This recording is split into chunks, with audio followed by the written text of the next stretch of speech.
Please subscribe before watching the movie. Welcome back to Movies Recapped. Today I am going to explain an Indian black comedy crime thriller film called Andhadhum. Spoilers ahead. A farmer in the outskirts of Pune is being troubled by a hare. He chases after the animal with a gun and takes aim at it. A loud gunshot is heard as the screen goes. Somewhere in Pune lives a talented blind pianist named Akash. He lives alone, cooks and cleans after himself. Despite his disability, Akash is frequently bothered by a kid who thinks he is not blind. The kid goes far and beyond to try to prove his theory, but hasn't been successful yet. One morning after being troubled by the kid, as always, Akash goes to a music shop. We find out he plans to move to London in a month to work in a famous pub. The shop's owner thinks he is a great man for not letting his impaired vision hold him back in life. Then we are introduced to a former Bollywood actor, Premos. He lives with his young wife, Simi, on the posh side of Pune, despite often being criticized for the age difference. They're happily married. Premo very happily apart from Simi. Premos' only immediate family is his daughter from his first marriage, Danny. She doesn't live with the couple,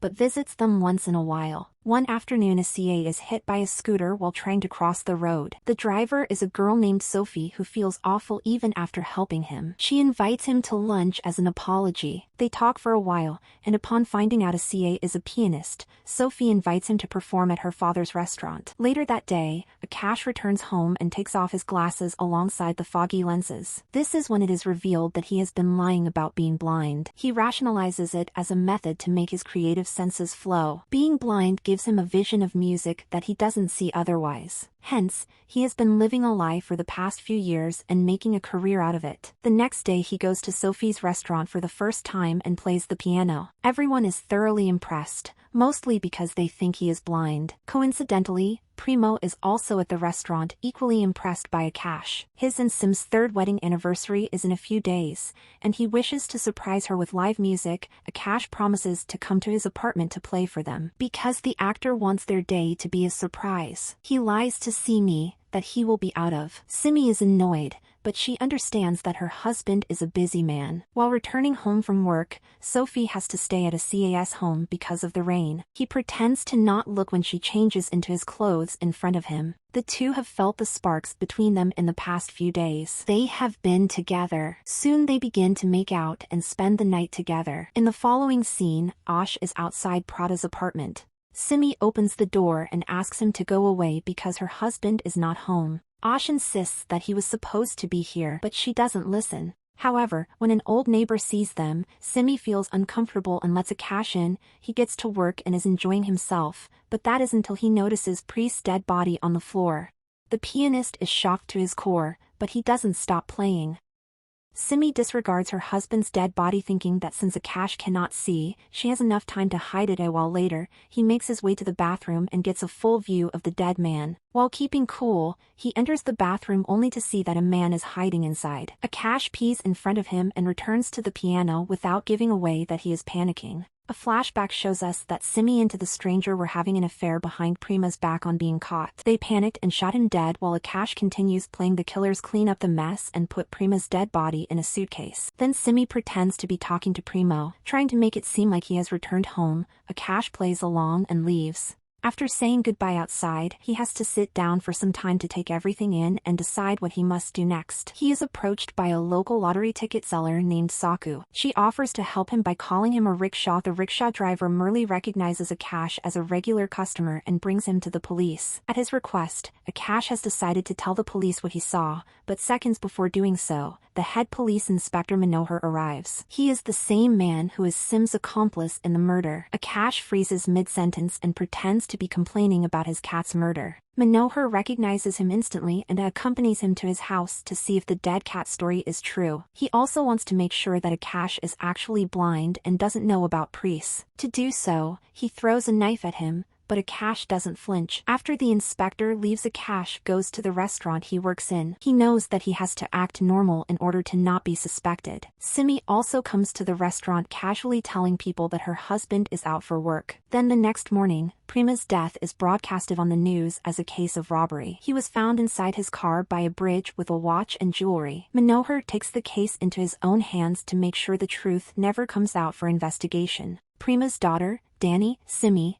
and Ash are all called to the police station. Danny seeks reassurance from Simi, unaware that she killed her father. Meanwhile, Akash refrains from telling the truth, scared of ending up like Primo at the funeral. Their neighbor, Mrs. Dessau, who had seen Akash come to the house, approaches the police. She had been keeping an eye on the neighbor's apartment on the day of the death and knows that something about this story is off. Simi thinks the old woman will be a problem if she digs into the case, hence the next time they are alone, she pushes Mista Saw off the balcony and kills her to Akash's misfortune. He witnesses the incident and has to pretend to have not seen anything for the second time. He quickly rushes home and calls Sophie, planning to tell her everything. What he doesn't know is that the annoying neighbor kid is taking a video of him. At the same time, before Sophie, Simi comes to his house offering him sweets from Prima's funeral. Ash keeps his guard up and invites her in. He makes coffee for her and then turns around to see Simi wearing a ghost face mask. She wants to startle him and catch him in a lie, but he doesn't give her a reaction as they chat. Simi points a gun, which makes Akash come clean. He swears that he won't tell anyone about the murder and that he'll move to London right away. Suddenly, he feels dizzy and falls unconscious. It turns out Simi had drugged the sweet that she offered him. When Sophie comes to meet him,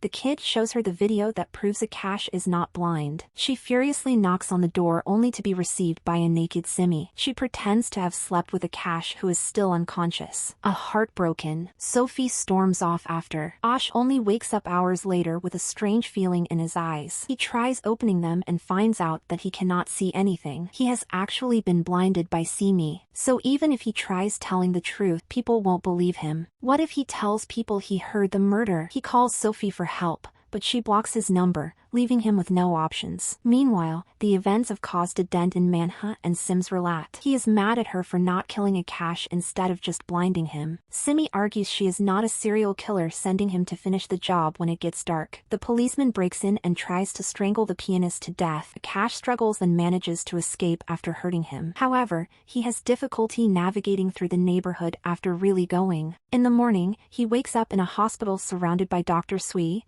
the rickshaw driver, Murli, and the lottery ticket seller Saku. They found him in the streets last night and brought him to the hospital. Dr. Sui makes an appointment with an optometrist at a CA's request. His first priority is to get his eyes checked, then to flee the country. However, hours pass, but he has never taken to the doctor. Outside, Saku, Murli, and the doctor discuss the amount of money they are about to earn. They are planning to sell Akash's organs in the black market since he is an easy target with no family members. When they put him on a hospital bed, Akash hears them talking about surgery and panics. They restrain him, making it evident that they are planning to do something bad. They sedate him, but before passing out, Ash mentions that Saku has a Lord Shiva tattoo on her arm. The three are shocked because no one ever told him about the tattoo. They think it is a sign from God and to decide to withdraw the. Upon waking up, Akash is told he was about to be killed. The group asks him if he is actually blind. Akash affirms and suggests a better way for them to make money. He hopes that if they get the money, they will spare his life and let him go. Then he tells them everything about men, no Hasimi, and how they killed her husband,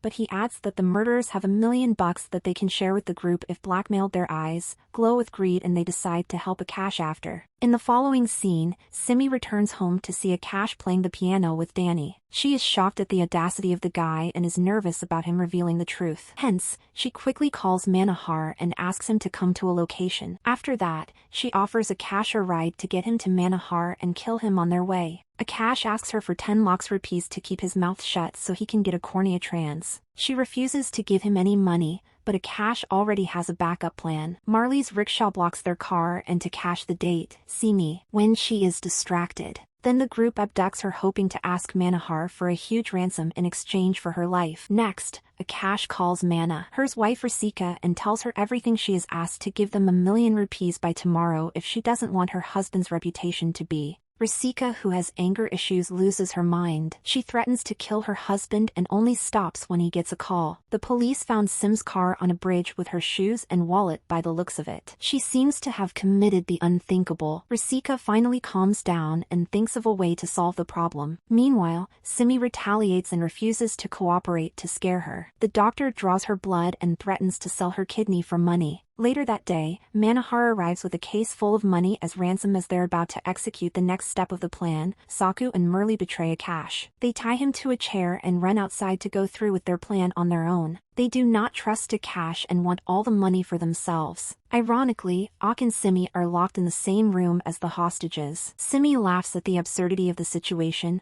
calling him a loser. Akash in turn says that she should be the most scared because at this point she is a burden to Manohar. The best way for him to get out of this situation would be to kill her. At the same time, the doctor is going through Sim's blood report. His face lights up at something mentioned on the paper, and he quickly goes to meet. In the hideout, Murli manages to get the bag of money, but Manohar shoots him before he can run away. Saku freaks out and traps the inspector in the elevator, stealing the bag. Right after then she brings Murli to the hospital, but he is too far gone to be saved. She also finds out the money she received is fake. In the meantime, Simi unties the rope around her hands and attacks Akash to kill him, but is stopped by Dr. Sui. They get into a struggle that ends when they knock her out. The doctor puts her inside the trunk and drives to Mumbai with Akash. On the way he explains that Simi has a BH-negative blood group, which is extremely rare. A wealthy man's daughter is in desperate need of a liver from someone like Simi. If they sell her organ, they will earn more than 50 million bucks. Akash can do whatever he wants with half of it, even get a cornea transplant. However, he doesn't feel right because he will have to kill Simi for her liver. The scene abruptly cuts to 2 years later. Sophie is on a vacation in Europe, living her best life after forgetting everything that happened with the cash, but the past follows her. When she sees a poster of him outside a pub, he is playing the piano at the pub as he had envisioned years ago. Sophie confronts him and he tells her everything that happened. A flashback shows a Sui and Akash driving to Mumbai with Simi in the trunk. The doctor gets out of the car to give her another dosage of tranquilizer, but he is attacked and killed in the process. Then Simi asks Akash to get out of the car and starts driving toward him. She is seconds away from hitting him. When a gunshot is heard, it is the same noise we heard at the beginning of the film when the farmer was trying to kill the hare. The said hare jumps on the windshield, making Simi swerve and crash. She dies in the accident. Ash takes the next bus to Mumbai and comes to London with the help of a friend. Ever since then, he has been working in the pub. He invites Sophie to one of his shows, but she has to catch a flight the next morning. They promise to keep in touch and go their separate ways. In the last scene, Akash hits Akin while walking down a street, leaving us wondering if he can still see. Subscribe for more videos like this. Turn on the notifications and leave a like to help the channel out. Thank you for watching.